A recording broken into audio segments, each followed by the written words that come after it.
Hi everyone, I am doctor Satish. Welcome to my terrace garden. आज हम बात करेंगे मैरीगोल्ड के बारे में। इसे डेजेट्स भी बोलते हैं। इसमें मेनली दो वैरायटीज होता है।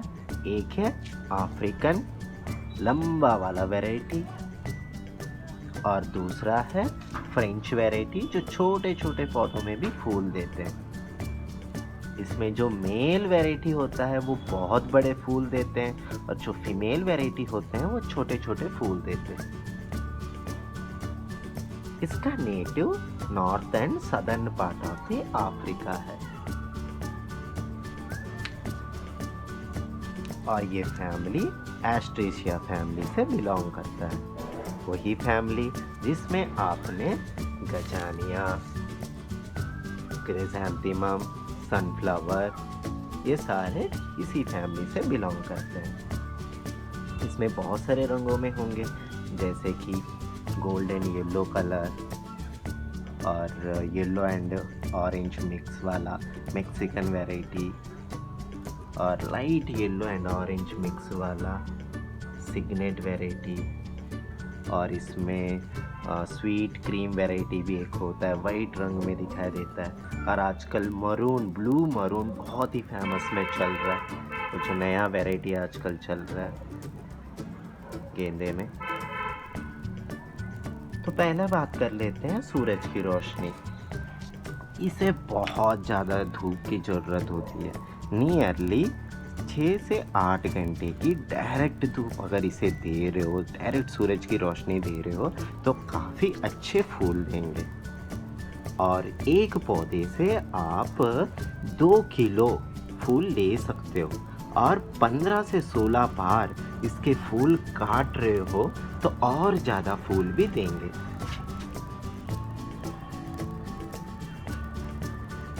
अगर आप जहाँ रह रहे हो 30 डिग्री से ज़्यादा टेम्परेचर है तो ग्रीन नेट यूज़ कर लेना और 10 डिग्री से कम टेम्परेचर है तो आप इस तरह धान के घास को छोटे छोटे टुकड़े में कर आप मल्चिंग कर दोगे मिट्टी में तो सॉइल का टेम्परेचर थोड़ा कंट्रोल रहेगा और पौधा अच्छे से ग्रोथ करेगा। जो पॉली हाउसेस में ग्रो करते हैं वो तो प्लास्टिक के मल्चिंग करते हैं। आप कोशिश करना घरों में घास का मल्चिंग कर दो। सॉइल वेल ड्रेन सॉइल चाहिए। तो वेल ड्रेन सॉइल के लिए मेनली आपको क्या चाहिए? एक हिस्सा चिकनी मिट्टी जिसको क्ले सॉइल बोलते हैं, 2 हिस्सा सैंड जो घर बनाने के लिए रेता होता है उसे यूज़ करना है और एक हिस्सा जो ड्राई काऊ डंग और पोल्ट्री का वेस्ट, बकरी का वेस्ट जो होता है वो सारा मिक्स कर ये तीनों हिस्से को कर रहे हो। मिट्टी में वेल ड्रेन मेंटेन होता है।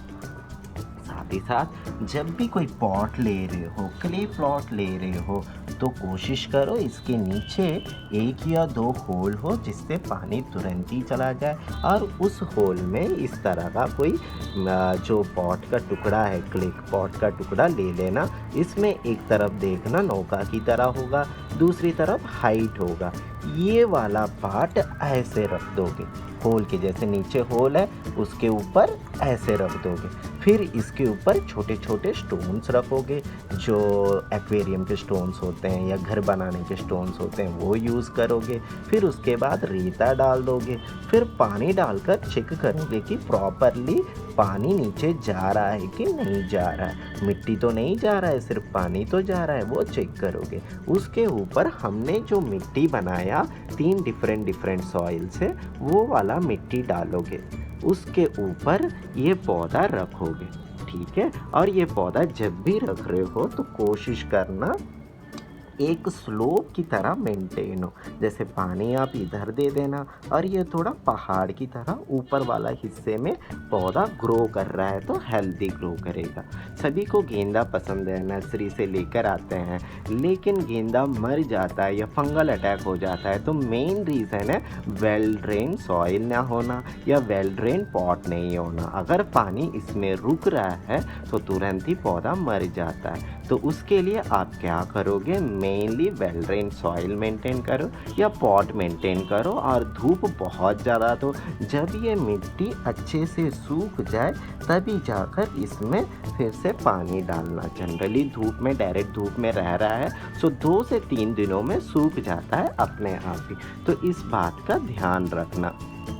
और ये जो अफ्रीका वैरायटी है इसका फ्लावर थोड़ा डिफरेंट होगा, जैसे कि ये बीच में हाइट में आएगा, साइड में इस तरह आएगा। एक एक वैरायटी में एक एक फ्लावर का आप डिज़ाइन देखोगे।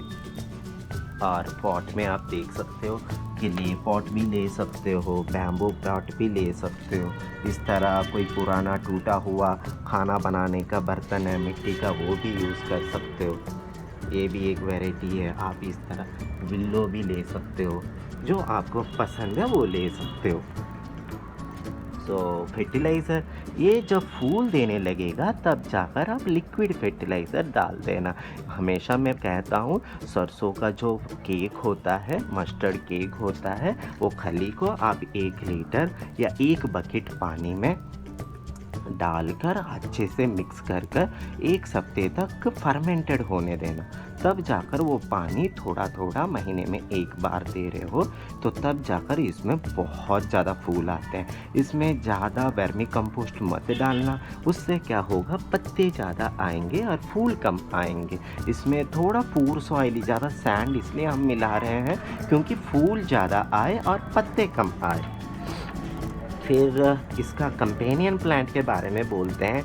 जो गेंदे के जो रूट्स होते हैं और जिस सॉइल में गेंदा रहता है उसमें बहुत ज़्यादा बैक्टीरिया किलिंग का जो हार्मफुल बैक्टीरिया होता है, जो वेजिटेबल्स को हार्म करता है, और उस तरह का हेल्दी बैक्टीरिया इसके रूट्स में होता है। तो कोई भी मिट्टी में अगर आपके कोई पौधा अच्छे से नहीं उग रहा है तो उस मिट्टी में आप गेंदा उगाओ, उस मिट्टी का न्यूट्रिशन वैल्यू भी बढ़ जाता है। जैसे हल्दी का मिट्टी हो गया, वो भी आप इसमें उगा रहे हो, डाल रहे हो तो इसका न्यूट्रिशन लेवल और बढ़ जाता है। जो हल्दी होता है घरों में, वो कोई भी मिट्टी में आप उगा लो, बाद में जब हल्दी निकाल रहे हो वो मिट्टी भी आप पौधों में यूज़ कर रहे हो तो उसमें न्यूट्रिशन वैल्यू, हार्मफुल बैक्टीरिया को मारने का वैल्यू काफ़ी ज़्यादा होता है।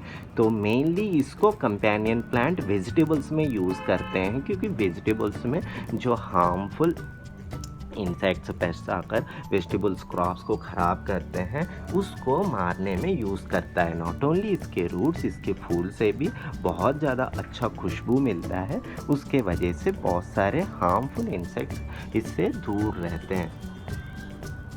तो और कंपेनियन प्लांट्स कौन से होंगे, जैसे ये एक हो गया, ये कैलेंडुला, ये भी इसके कंपेनियन प्लांट्स में आएंगे। और दूसरा होगा गजानिया, ये भी नॉस्ट्रूशियम, ये सारे इसके कंपेनियन प्लांट्स में होंगे।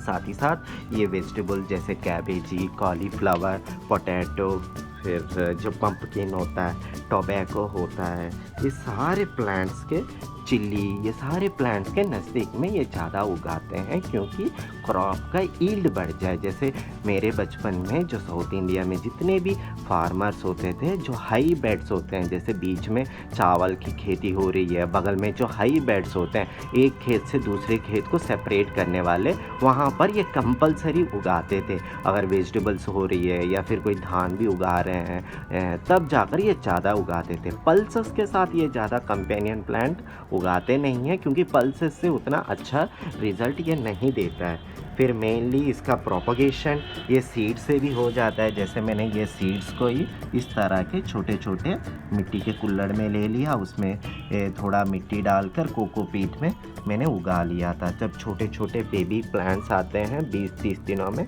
तब जाकर दूसरे बड़े पॉट में हम शिफ्ट कर लेते हैं। और हमेशा जब पौधा 1 महीने का हो जाए तो उसका टर्मिनल प्लांट, जैसे कि ये पत्तों का टर्मिनल पार्ट हो गया, वो आप पिंचिंग कर रहे हो तो ज़्यादा साइड्स में डेवलप होता है। जैसे ये टर्मिनल पार्ट है, यहाँ मैं पिंचिंग कर रहा हूँ तो साइड्स में ज़्यादा डेवलप होगा, वरना ज़्यादा लंबा बन जाएगा। अफ्रीकन वैरायटी, जैसे ये अफ्रीकन वैरायटी है, उसमें भी ज़्यादा अगर फूल चाहिए, जैसे साइड में पिंचिंग करो, ये देखो ये भी एक अफ्रीकन वैरायटी है, इसको मैंने टर्मिनल पिंच नहीं किया तो ये लंबा बन गया था। तो उस चीज़ का आप ध्यान दे दो। और जैसे भी फूल आ रहे हैं, थोड़ा ड्राई हो रहे हैं तो तुरंत ही पिंच कर देना, ना तब जाकर नए बर्ड्स आएंगे, वरना नए बर्ड्स उतने आते नहीं हैं। तो नए बर्ड्स के लिए आपको ये ध्यान रखना पड़ेगा। साथ ही साथ बेबी प्लांट से भी हो जाता है, स्टेम कटिंग से भी हो जाता है। कोई भी आप स्टेम कटिंग ले रहे हो, जैसे इस प्लांट का पुराना स्टेम है, जो नीचे का कोई पार्ट का, जैसे ये है, ये पुराना स्टेम है, ये अगर टूट गया तो तुरंत ही रूटिंग हार्मोन में डुबाकर आप किसी भी सॉइललेस मीडियम में डाल रहे हो तो तुरंत ही नए फूल, नए प्लांट हो जाएगा, उसमें रूट्स जल्दी से आ जाता है। साथ ही साथ इसमें हम क्या करेंगे, प्रूनिंग के बाद यूजेस के बारे में हम जानेंगे। यूजेस मेनली इसे फेस्टिवल्स में यूज़ करते हैं, जितने भी ये साउथ इंडियन के जो गॉडेस के फेस्टिवल्स होते हैं तो उन सारे में ये फ्लावर बहुत ही यूज़ करते हैं। साथ ही साथ अफ्रीका में इसे तो एसेंशियल ऑयल के लिए यूज़ करते थे, एसेंशियल ऑयल इससे निकाल कर बहुत सारे मेडिसिन में यूज़ करते थे। और आजकल जितने भी गेंदे उगा रहे हैं वो नॉट ओनली फेस्टिवल, वो मेनली मैरिजेस में भी यूज़ करते हैं। साथ ही साथ आप कलरिंग एजेंट में भी इसे ज़्यादा यूज़ करते हैं। तो फ्रेंड्स, ये है गेंदे के बारे में। मेन है इसको धूप ज़्यादा दो, इम्पॉर्टेंट पॉइंट है, या नोट आप समझ लो। और मिट्टी जब तक पूरा ना सूख जाए तब तक इसमें दोबारा पानी मत डालना। जैसे हमें आदत होता है पानी डालने का बार बार, वो काम इसको मत करो। जब तक पूरा ना सूख जाए तब तक इसमें पानी मत डालो। बस यही चीज़ पर ध्यान दो, आपके गेंदा काफ़ी अच्छे फूल देता रहेगा। Thank you friends.